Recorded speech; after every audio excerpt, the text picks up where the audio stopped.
Pride and Prejudice, by Jane Austen. Chapter 16. As no objection was made to the young people's engagement with their aunt, and all Mr. Collins's scruples of leaving Mr. and Mrs. Bennet for a single evening during his visit were most steadily resisted, the coach conveyed him and his 5 cousins at a suitable hour to Meryton, and the girls had the pleasure of hearing, as they entered the drawing-room, that Mr. Wickham had accepted their uncle's invitation, and was then in the house. When this information was given, and they had all taken their seats, Mr. Collins was at leisure to look around him and admire, and he was so much struck with the size and furniture of the apartment, that he declared he might almost have supposed himself in the small summer breakfast-parlour at Rosings, a comparison that did not at first convey much gratification. But when Mrs. Phillips understood from him what Rosings was, and who was its proprietor, when she had listened to the description of only one of Lady Catherine's drawing-rooms, and found that the chimney-piece alone had cost £800, she felt all the force of the compliment, and would hardly have resented a comparison with the housekeeper's room. In describing to her all the grandeur of Lady Catherine and her mansion, with occasional digressions in praise of his own humble abode, and the improvements it was receiving, he was happily employed until the gentlemen joined them, and he found in Mrs. Phillips a very attentive listener, whose opinion of his consequence increased with what she heard, and who was resolving to retail it all among her neighbours as soon as she could. To the girls, who could not listen to their cousin, and who had nothing to do but wish for an instrument, and examine their own indifferent imitations of china on the mantelpiece, the interval of waiting appeared very long. It was over at last, however. The gentleman did approach, and when Mr. Wickham walked into the room, Elizabeth felt that she had neither been seeing him before, nor thinking of him since, with the smallest degree of unreasonable admiration. The officers of the shire were in general a very creditable, gentlemanlike set, and the best of them were of the present party, but Mr. Wickham was as far beyond them all in person, countenance, air, and walk, as they were superior to the broad-faced, stuffy Uncle Phillips, breathing port wine, who followed them into the room. Mr. Wickham was the happy man towards whom almost every female eye was turned, and Elizabeth was the happy woman by whom he finally seated himself, and the agreeable manner in which he immediately fell into conversation, though it was only on its being a wet night, made her feel that the commonest, dullest, most threadbare topic might be rendered interesting by the skill of the speaker. With such rivals for the notice of the fair as Mr. Wickham and the officers, Mr. Collins seemed to sink into insignificance. To the young ladies he certainly was nothing, but he had still at intervals a kind listener in Mrs. Phillips, and was by her watchfulness most abundantly supplied with coffee and muffin. When the card tables were placed, he had the opportunity of obliging her in turn, by sitting down to whist. "I know little of the game at present," said he, "but I shall be glad to improve myself, for in my situation in life—" Mrs. Phillips was very glad for his compliance, but could not wait for his reason. Mr. Wickham did not play at whist, and with ready delight was he received at the other table between Elizabeth and Lydia. At first there seemed danger of Lydia's engrossing him entirely, for she was a most determined talker, but being likewise extremely fond of lottery tickets, she soon grew too much interested in the game, too eager in making bets and exclaiming after prizes, to have attention for anyone in particular. Allowing for the common demands of the game, Mr. Wickham was therefore at leisure to talk to Elizabeth, and she was very willing to hear him, though what she chiefly wished to hear she could not hope to be told, the history of his acquaintance with Mr. Darcy. She dared not even mention that gentleman. Her curiosity, however, was unexpectedly relieved. Mr. Wickham began the subject himself. He inquired how far Netherfield was from Meryton, and, after receiving her answer, asked in a hesitating manner how long Mr. Darcy had been staying there. "About a month," said Elizabeth, and then, unwilling to let the subject drop, added, "He is a man of very large property in Derbyshire, I understand." "Yes," replied Mr. Wickham, "his estate there is a noble one. A clear 10,000 per annum. You could not have met with a person more capable of giving you certain information on that head than myself, for I have been connected with his family in a particular manner from my infancy." Elizabeth could not but look surprised. "You may well be surprised, Miss Bennet, at such an assertion, after seeing, as you probably might, the very cold manner of our meeting yesterday. Are you much acquainted with Mr. Darcy?" "As much as I ever wish to be," cried Elizabeth very warmly. "I have spent 4 days in the same house with him, and I think him very disagreeable." "I have no right to give my opinion," said Wickham, "as to his being agreeable or otherwise. I am not qualified to form one. I have known him too long and too well to be a fair judge. It is impossible for me to be impartial. But I believe your opinion of him would in general astonish, and perhaps you would not express it quite so strongly anywhere else. Here you are in your own family."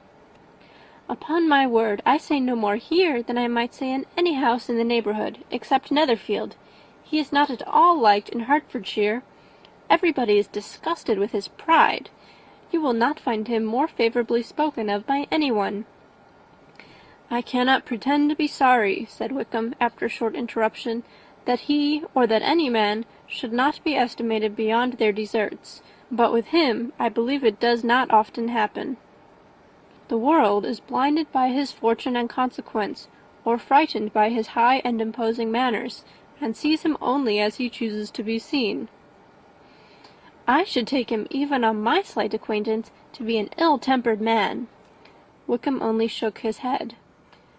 "I wonder," said he, at the next opportunity of speaking, "whether he is likely to be in this country much longer." "I do not at all know, but I heard nothing of his going away when I was at Netherfield. I hope your plans in favour of the shire will not be affected by his being in the neighbourhood." "Oh, no! It is not for me to be driven away by Mr. Darcy. If he wishes to avoid seeing me, he must go. We are not on friendly terms, and it always gives me pain to meet him, but I have no reason for avoiding him, but what I might proclaim before all the world, a sense of very great ill-usage, and most painful regrets at his being what he is. His father, Miss Bennet, the late Mr. Darcy, was one of the best men that ever breathed, and the truest friend I ever had, and I can never be in company with this Mr. Darcy without being grieved to the soul by 1,000 tender recollections. His behaviour to myself has been scandalous, but I verily believe I could forgive him anything and everything, rather than his disappointing the hopes and disgracing the memory of his father." Elizabeth found the interest of the subject increase, and listened with all her heart, but the delicacy of it prevented further inquiry. Mr. Wickham began to speak on more general topics, Meryton, the neighbourhood, the society, appearing highly pleased with all that he had yet seen, and speaking of the latter with gentle but very intelligible gallantry. "It was the prospect of constant society, and good society," he added, "which was my chief inducement to enter the shire. I knew it to be a most respectable, agreeable corps, and my friend Denny tempted me further by his account of their present quarters, and the very great attentions and excellent acquaintances Meryton had procured them. Society, I own, is necessary to me. I have been a disappointed man, and my spirits will not bear solitude. I must have employment and society. A military life is not what I was intended for, but circumstances have now made it eligible. The church ought to have been my profession. I was brought up for the church, and I should at this time have been in possession of a most valuable living, had it pleased the gentleman we were speaking of just now." "Indeed!" "Yes, the late Mr. Darcy bequeathed me the next presentation of the best living in his gift. He was my godfather, and excessively attached to me. I cannot do justice to his kindness. He meant to provide for me amply, and thought he had done it, but when the living fell, it was given elsewhere." "Good heavens!" cried Elizabeth. "But how could that be? How could his will be disregarded? Why did you not seek legal redress?" "There was just such an informality in the terms of the bequest as to give me no hope from law. A man of honour could not have doubted the intention, but Mr. Darcy chose to doubt it, or to treat it as a merely conditional recommendation, and to assert that I had forfeited all claim to it by extravagance, imprudence, in short, anything or nothing. Certain it is that the living became vacant 2 years ago, exactly as I was of an age to hold it, and that it was given to another man, and no less certain is it that I cannot accuse myself of having really done anything to deserve to lose it. I have a warm, unguarded temper, and I may have spoken my opinion of him and to him too freely. I can recall nothing worse, but the fact is that we are very different sort of men, and that he hates me." "This is quite shocking. He deserves to be publicly disgraced." "Some time or other he will be, but it shall not be by me. Till I can forget his father, I can never defy or expose him." Elizabeth honoured him for such feelings, and thought him handsomer than ever as he expressed them. "But what," she said after a pause, "could have been his motive? What could have induced him to behave so cruelly?" "A thorough, determined dislike of me, a dislike which I cannot but attribute in some measure to jealousy. Had the late Mr. Darcy liked me less, his son might have borne with me better. But his father's uncommon attachment to me irritated him, I believe, very early in life. He had not a temper to bear the sort of competition in which we stood, the sort of preference which was often given me." "I had not thought Mr. Darcy so bad as this, though I have never liked him. I had not thought so very ill of him. I had supposed him to be despising his fellow creatures in general, but did not suspect him of descending to such malicious revenge, such injustice, such inhumanity as this." After a few minutes' reflection, however, she continued, "I do remember his boasting one day at Netherfield of the implacability of his resentments, of his having an unforgiving temper. His disposition must be dreadful." "I will not trust myself on this subject," replied Wickham. "I can hardly be just to him." Elizabeth was again deep in thought, and after a time exclaimed, "To treat in such a manner the godson, the friend, the favourite of his father!" She could have added, "A young man, too, like you, whose very countenance may vouch for your being amiable." But she contented herself with, "And one, too, who had probably been his companion from childhood, connected together, as I think you said, in the closest manner." "We were born in the same parish, within the same park, the greatest part of our youth was passed together, inmates of the same house, sharing the same amusements, objects of the same parental care. My father began life in the profession which your uncle, Mr. Phillips, appears to do so much credit to, but he gave up everything to be of use to the late Mr. Darcy, and devoted all his time to the care of the Pemberley property. He was most highly esteemed by Mr. Darcy, a most intimate confidential friend. Mr. Darcy often acknowledged himself to be under the greatest obligations to my father's active superintendence, and when, immediately before my father's death, Mr. Darcy gave him a voluntary promise of providing for me, I am convinced that he felt it to be as much a debt of gratitude to him as of his affection to myself." "How strange!" cried Elizabeth. "How abominable! I wonder that the very pride of this Mr. Darcy has not made him just to you. If from no better motive, that he should not have been too proud to be dishonest, for dishonesty I must call it." "It is wonderful," replied Wickham, "for almost all his actions may be traced to pride, and pride had often been his best friend. It has connected him nearer with virtue than with any other feeling, but we are none of us consistent, and in his behaviour to me there were stronger impulses even than pride." Can such abominable pride as his have ever done him good? Yes, it has often led him to be liberal and generous, to give his money freely, to display hospitality, to assist his tenants, and to relieve the poor. Family pride and filial pride, for he is very proud of what his father was, have done this. Not to appear to disgrace the family, to degenerate from the popular qualities, or lose the influence of the Pemberley house, is a powerful motive.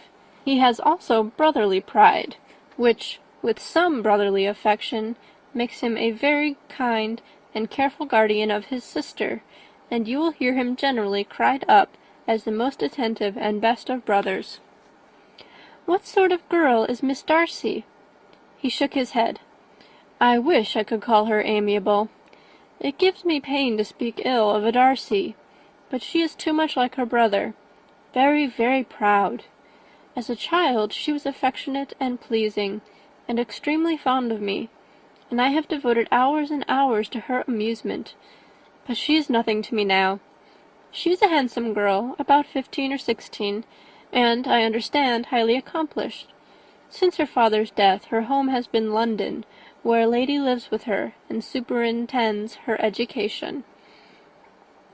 After many pauses and many trials of other subjects, Elizabeth could not help reverting once more to the first, and saying, I am astonished at his intimacy with Mr. Bingley. How can Mr. Bingley, who seems good humour itself, and is, I really believe, truly amiable, be in friendship with such a man? How can they suit each other? Do you know Mr. Bingley? Not at all. He is a sweet-tempered, amiable, charming man. He cannot know what Mr. Darcy is. Probably not, but Mr. Darcy can please where he chooses. He does not want abilities. He can be a conversable companion, if he thinks it worth his while. Among those who are at all his equals in consequence, he is a very different man from what he is to the less prosperous. His pride never deserts him, but with the rich he is liberal-minded, just, sincere, rational, honourable, and perhaps agreeable, allowing something for fortune and figure. The whist party soon afterwards breaking up, the players gathered round the other table, and Mr. Collins took his station between his cousin Elizabeth and Mrs. Phillips. The usual inquiries as to his success was made by the latter. It had not been very great. He had lost every point, but when Mrs. Phillips began to express her concern thereupon, he assured her with much earnest gravity that it was not of the least importance, that he considered the money as a mere trifle, and begged that she would not make herself uneasy. I know very well, madam, said he, that when persons sit down to a card-table, they must take their chances of these things, and happily I am not in such circumstances as to make 5 shillings any object. There are undoubtedly many who could not say the same, but thanks to Lady Catherine de Bourgh, I am removed far beyond the necessity of regarding little matters. Mr. Wickham's attention was caught, and after observing Mr. Collins for a few moments, he asked Elizabeth in a low voice whether her relation was very intimately acquainted with the family of de Bourgh. Lady Catherine de Bourgh, she replied, has very lately given him a living. I hardly know how Mr. Collins was first introduced to her notice, but he certainly has not known her long. You know, of course, that Lady Catherine de Bourgh and Lady Anne Darcy were sisters, consequently that she is aunt to the present Mr. Darcy. No, indeed, I did not. I knew nothing at all of Lady Catherine's connections. I never heard of her existence till the day before yesterday. Her daughter, Miss de Bourgh, will have a very large fortune, and it is believed that she and her cousin will unite the 2 estates. This information made Elizabeth smile, as she thought of poor Miss Bingley. Vain indeed must be all her attentions, vain and useless her affection for his sister, and her praise of himself, if he were already self-destined for another. Mr. Collins, said she, speaks highly both of Lady Catherine and her daughter, but from some particulars that he has related of her ladyship, I suspect his gratitude misleads him, and that in spite of her being his patroness, she is an arrogant, conceited woman. "I believe her to be both in a great degree," replied Wickham. "I have not seen her for many years, but I very well remember that I never liked her, and that her manners were dictatorial and insolent. She has the reputation of being remarkably sensible and clever, but I rather believe she derives part of her abilities from her rank and fortune, part from her authoritative manner, and the rest from the pride for her nephew, who chooses that everyone connected with him should have an understanding of the first class." Elizabeth allowed that he had given a very rational account of it, and they continued talking together with mutual satisfaction till supper put an end to cards, and gave the rest of the ladies their share of Mr. Wickham's attentions. There could be no conversation in the noise of Mrs. Phillips's supper party, but his manners recommended him to everybody. Whatever he said was said well, and whatever he did, done gracefully. Elizabeth went away with her head full of him. She could think of nothing but of Mr. Wickham, and of what he had told her, all the way home. But there was not time for her even to mention his name as they went, for neither Lydia nor Mr. Collins were once silent.